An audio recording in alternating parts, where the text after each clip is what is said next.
Assalamualaikum warahmatullahi wabarakatuh. Alhamdulillah wa syukurillah wa la hawla wa la quwata illa billah. Anak-anak sekalian, mari kita bersyukur. Alhamdulillah di pagi hari ini kita masih sehat, diberikan umur yang panjang oleh Allah.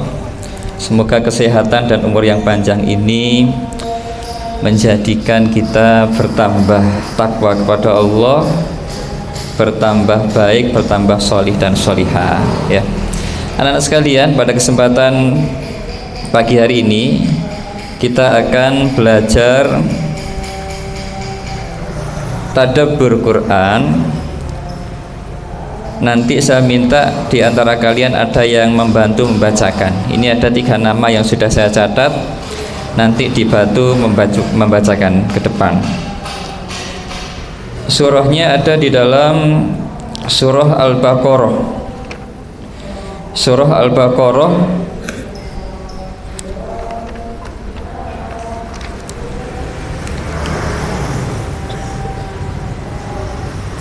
ayatnya ayat 42. Ada yang namanya Sandi Rafifah kelas 8C? Ada Sandi? Iya, silakan maju ke depan ya. Coba dibacakan sini. Ini saya ambil yang kelas tahfidz ya. Insya Allah kelas tahfidz itu sudah Quran semua. Nah, ini sekarang kita simak surah Al-Baqarah ayat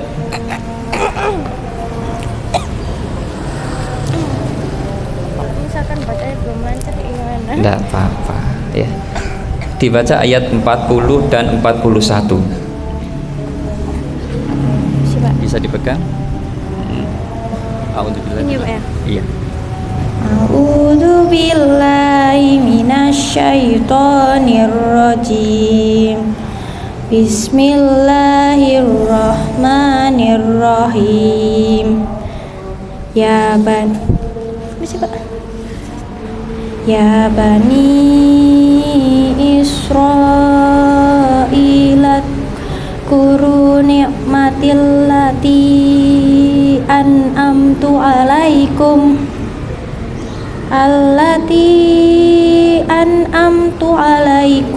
wa aufu bi ahdi ufi bi ahdikum wa iya ya farhabun. 41. Wa aminu bima anzaltu musaddiqu tikol lima ma'akum wala takunu wala kafiri bih wala tashtaru bi ayati tsamanan qalila wa iya fattakun. Terima kasih. Shadaqallahul adzim. Ya, silakan bisa kembali. Surah Al-Baqarah ayat 40 dan 41. Jadi kalau membaca Al-Quran itu bacaannya dikeraskan, karena boleh jadi yang baca itu tidak hanya teman-teman kalian dari kalangan manusia, tetapi boleh jadi dari kalangan jin juga mendengar dan menyimak. Maka di dalam surah Al-Jin dikatakan ketika dibacakan Al-Quran, maka jin itu mendengarkan dengan serius, dengan sungguh-sungguh, dan mengatakan ini adalah petunjuk yang benar ya. Tadi sudah dibacakan oleh Sandi. Sandi apa Sandy? Sandi ya. Ya. Sandi Rafifah kelas 8C, masih ada 2 nama ya. Nanti kalau masih cukup waktunya saya panggil nama yang kedua dan ketiga. Ya Bani Israil, wahai Bani Israil, idhkuru, ingatlah kalian ya. Zikir itu artinya ingat. Orang zikir itu mengingat siapa? Mengingat Allah. Jadi ketika zikir itu pikirannya harus fokus, kemudian yang dituju itu harus jelas, yaitu Allah. Itu zikir. Ya Bani Israel, wahai Bani Israel, idhkuru, ingatlah kalian nikmati, ya.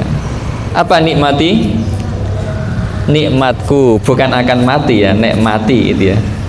Nikmati, nikmatku. Jadi ya di belakang itu maknanya aku. Kalau abun, mahwa abun, apa itu abun artinya? Ayah. Kalau abi,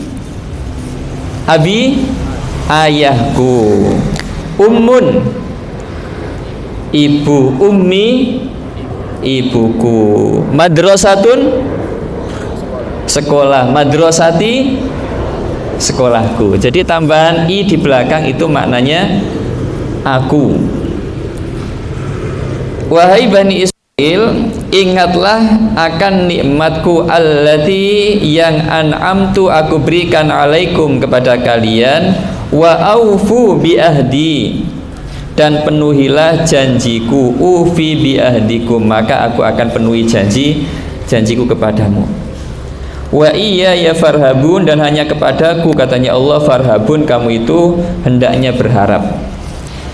Anak-anak sekalian, Bani Israel itu termasuk komunitas manusia pilihan, yang mana Nabi dan Rasul itu kebanyakan dari golongan Bani Israel. Nabi Isa itu dari Bani Israel. Nabi siapa lagi yang dari Bani Israel? Nabi Musa itu dari Bani Israel.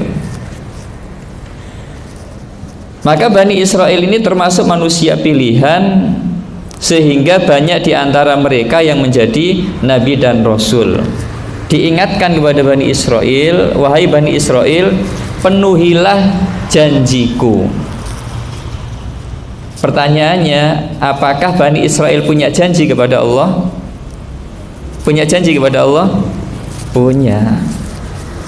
Setiap jin dan manusia itu punya janji kepada Allah sebelum jin dan manusia itu dilahirkan. Jadi kita itu secara fitrah dulu ada perjanjian dengan Allah.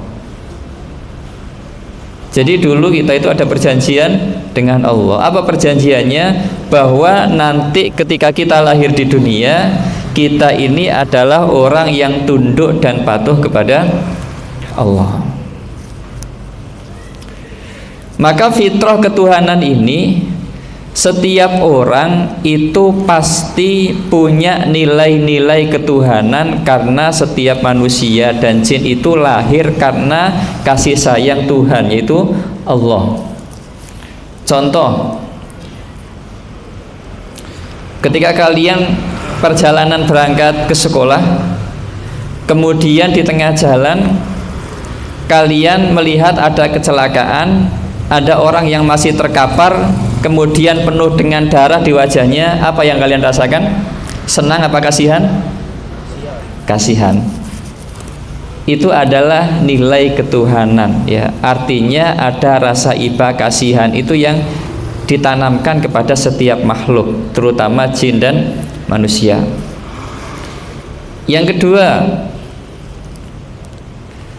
ketika kalian melihat teman kalian yang terlambat, padahal kalian tahu teman kalian itu sudah berusaha berangkat tepat waktu, dilalah. Apa dilalah itu? Apa dilalah itu? Apa? Tiba-tiba. Dilalah itu berasal dari kata bahasa Arab, biidnillah, ya. Artinya qadarullah, dengan izin Allah ternyata sepedanya mogok. Karena apa? Ada barisan kemacetan. Maka ketika kalian melihat, kalian kasihan, ya. Itu bagian dari sifat ketuhanan. Maka ketika orang itu, kita di dalam hidup kita berusaha untuk menyempurnakan tugas sebagai seorang hamba, ufi bi ahdikum, katanya Allah, maka pasti akan aku penuhi janjiku kepadamu. Artinya setiap kebutuhan makhluk itu akan dipenuhi oleh Allah. Anak-anak sekalian, dulu itu ada orang yang namanya itu penisilin. Mungkin kalian mendengar atau sering tahu penisilin itu jenis apa? Obat, ya. Jadi penisilin itu nama orang yang miskin, kemudian karena kemiskinannya itu dia tidak bisa sekolah, maka ada orang yang sangat kaya melihat penisilin itu ternyata punya potensi kecerdasan yang bagus, tetapi kebetulan dari keluarga tidak mampu, sehingga disekolahkan tidak hanya di tingkat SMP, sekolah menengah, tetapi sampai di perguruan tinggi. Singkat cerita, penisilin itu menjadi seorang dokter spesialis karena pertolongan seorang yang kaya tadi. Maka ketika penisilin sudah tinggal sendiri dengan keluarganya, sudah berkeluarga, sudah berpisah dengan orang yang menyekolahkan tadi, qadarullah orang yang kaya tadi sakit, karena uangnya banyak bisa berobat kemana-mana, tetapi ternyata dari ikhtiarnya itu dia tidak menemukan obat yang cocok dengan penyakitnya.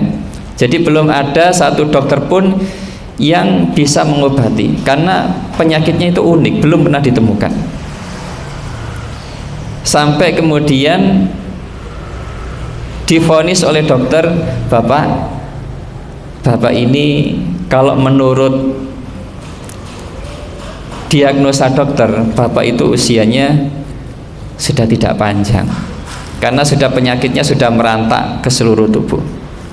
Maka kemudian mendengar penyakit yang aneh ini ternyata tersebar ya di seluruh pelosok negeri itu. Akhirnya terdengar oleh penisilin tadi. Maka ketika tahu, didatangi, oh ternyata bapak ini yang dulu menyekolahkan saya. Akhirnya kemudian berusaha dengan keilmuannya mencari obat. Qadarullah, orang yang kaya tadi bisa disembuhkan dengan obat yang ditemukan oleh Pak penisilin tadi, sehingga kemudian obatnya dikasih nama penisilin. Maka apa anak-anak sekalian, ternyata setiap kebaikan yang dilakukan orang itu tidak akan hilang. Ayat Al-Quran menyampaikan hal jazaul ihsan illal ihsan. Tidakkah kebaikan itu pasti berbalas kebaikan? Maka ketika kalian mulai dari SD, SMP sudah menabung kebaikan, tidak perlu khawatir ketika kebaikanmu itu tidak dibalas oleh teman yang kamu berikan kebaikan. Karena apa? Setiap kebaikan itu nanti akan kembali kepada orang yang melakukan kebaikan. Boleh jadi sekarang, boleh jadi besok, boleh jadi di masa-masa yang akan datang. Pastinya setiap kebaikan itu pasti akan kembali kepada orang yang melakukan kebaikan. Maka katanya Allah, fa'aufu bi'ahdi ufi bi'ahdikum. Maka penuhilah janjiku, katanya Allah, maka pasti aku penuhi janjiku kepadamu. Ya, melakukan kebaikan kepada manusia, penisilin tadi, ternyata kebaikannya kembali kepada orang yang menyekolahkan. Itu kepada manusia. Apalagi kepada Allah, pasti lebih sempurna balasan kebaikannya. Kemudian ayat 41, wa aminu bima anzaltu musaddiqal lima ma'akum wa la takunu awwala kafirin bih wa la tashtaru bi ayati thamanan qalila wa iyaya fattakun. Wa aminu, dan berimanlah kalian, katanya Allah. Beriman itu artinya yakinlah kamu kepada Allah. Bima anzaltu, terhadap apa-apa yang aku turunkan, musaddiqal lima ma'akum, yang membenarkan apa yang ada pada kamu. Jadi ayat ini diberikan kepada orang Bani Israel. Bani Israel itu diberikan kitab. Kalau Bani Israel zamannya Nabi Musa, kitabnya apa? Taurat. Ya. Orang Bani Israel itu sebagian besar mereka itu mengerti kitab Taurat. Kemudian zaman Nabi sebelum diangkat menjadi Nabi, orang-orang Yahudi itu adalah orang-orang yang sering terpojokkan oleh masyarakat Madinah pada waktu itu. Maka apa katanya Yahudi? Karena orang Yahudi punya kitab. Di dalam kitabnya itu nanti akhir zaman akan datang Nabi terakhir, yang mana Nabi terakhir itu nanti akan memenangkan ya terhadap musuh-musuhnya orang-orang Bani Israel. Maka orang-orang Yahudi dengan keyakinan kitabnya, mereka mengatakan, awas ya, nanti kalau Nabi terakhir sudah datang, saya akan mengikuti Nabi itu, dan dengan Nabi itu akan mengalahkan kamu semuanya, yaitu orang-orang yang memusuhi Bani Israel. Namun ketika Nabi terakhir itu ternyata lahir tidak dari Bani Israel, justru lahir dari masyarakat mana? Nabi Muhammad itu Mekkah, sukunya suku Quraisy. Maka orang Yahudi kemudian dengki, oh kok enggak dari golonganku, kan kayak dulu-dulu Nabi itu dari Bani Israel. Maka kemudian muncul kedengkian mereka, karena tidak dari golongan saya tidak beriman kepada Nabi terakhir itu. Maka ini dikatakan oleh Allah, wa aminu bima anzaltu musaddiqal lima ma'akum wala takunu awwala kafirin bi. Jangan kamu itu kafir kepada Nabi Muhammad, wala tashtaru bi ayati thamanan qalila, dan janganlah kamu itu menukarkan ayat-ayat Allah dengan harga yang murah. Yaitu Bani Israel itu tahu bahwa Nabi Muhammad itu adalah Nabi yang terakhir, tetapi mereka tidak mau mengakui karena Nabi Muhammad tidak dari kalangan Bani Israel. Wa iya yafattakun, dan hanya kepadaku hendaklah kalian itu takut.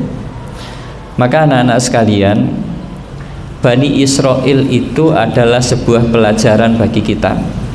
Yang pertama, kemarin waktu khutbah Jumat sedikit saya sampaikan, Bani Israel itu kaum yang diberikan banyak kelebihan, jauh lebih cerdas daripada kita semuanya. Namun karena Bani Israel itu tidak bersyukur kepada Allah, ada dari kalangan mereka yang diazab oleh Allah menjadi kera. Kunu kirodatan khosiin, jadilah kamu kera yang hina. Satu kampung jadi kera. Maka ketika satu kampung ini dilanat menjadi kera, kemudian berjalan waktu ratusan tahun, kemudian kampung ini musnah, manusianya semuanya meninggal, tertutup dengan tanah.